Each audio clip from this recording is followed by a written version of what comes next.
Queridos irmãos e irmãs em Cristo, bem-vindos a esta jornada através do livro de Atos dos Apóstolos. Imaginem-se comigo nas ruas empoeiradas de Jerusalém, o ar carregado de expectativa. É aqui que nossa história começa, uma história que mudaria o mundo para sempre. O livro de Atos não é apenas um relato histórico, é um testemunho vivo do poder transformador de Deus. É a narrativa de como um pequeno grupo de seguidores de Jesus se tornou um movimento global que atravessou séculos. É a nossa história, a história da Igreja. Vamos voltar àquele dia extraordinário, o dia de Pentecostes. O céu se abriu e o Espírito Santo desceu como línguas de fogo sobre os discípulos. Vocês conseguem imaginar?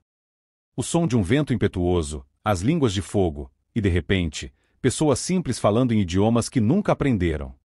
Mas o que significavam essas línguas de fogo? Elas simbolizavam a purificação e o poder. Assim como o fogo refina o ouro, o Espírito Santo refinou os corações daqueles primeiros crentes. E assim como o fogo dá luz e calor, o Espírito os capacitou para espalhar o Evangelho com paixão ardente. A oração foi o combustível desse avivamento.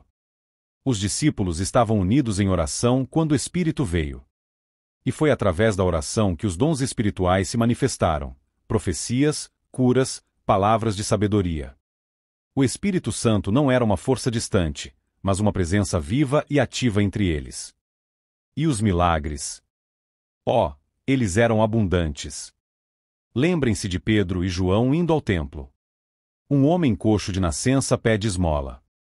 Pedro olha para ele e diz: "Não tenho prata nem ouro, mas o que tenho, isso te dou.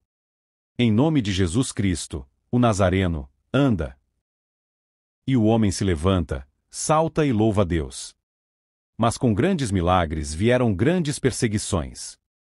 Os apóstolos foram presos, ameaçados. Mas vejam só, quanto mais eram perseguidos, mais corajosos se tornavam. Na prisão, eles oravam e cantavam hinos. E Deus? Ele enviou um anjo para abrir as portas da cadeia. Amados, a fé não nos livra das adversidades, mas nos fortalece para enfrentá-las. Quando as tempestades da vida chegam, é a fé que nos mantém de pé, firmes na rocha que é Cristo. E como não falar de Saulo? O perseguidor que se tornou o maior missionário da história. No caminho para Damasco, ele encontrou Jesus. De Saulo, o destruidor, ele se tornou Paulo, o construtor da igreja entre os gentios. Paulo viajou por toda a Ásia Menor e Europa, plantando igrejas. Éfeso, Corinto, Filipos, nomes que para nós são familiares, mas que na época eram centros de idolatria e pecado. E em cada uma dessas cidades, o Evangelho triunfou. Os milagres continuaram a acontecer.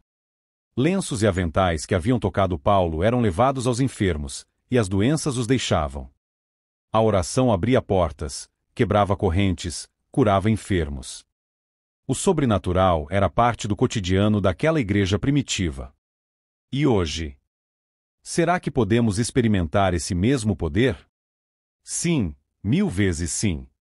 O mesmo Espírito que capacitou os apóstolos vive em nós. Precisamos apenas nos abrir à sua presença, clamar por seu poder, viver em constante comunhão com Ele. O livro de Atos não é apenas história passada, é um vislumbre do futuro.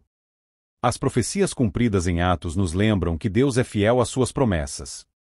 A expansão da igreja prefigura o dia em que o Evangelho será pregado a todas as nações, e então virá o fim. Atos e Apocalipse são como dois lados da mesma moeda. Um nos mostra o início da igreja, o outro seu triunfo final. E nós? Estamos no meio, chamados a viver como aqueles primeiros cristãos, cheios de fé, poder e expectativa pelo retorno de Cristo. Então, meus amados, o que faremos com essa história? O Deus de Pedro, João e Paulo é o nosso Deus. O Espírito que os encheu quer nos encher. As promessas que eles viram cumpridas são nossas para reivindicar. Pai Celestial, derrama sobre nós o Teu Espírito como no dia de Pentecostes. Enche-nos de poder para sermos Tuas testemunhas.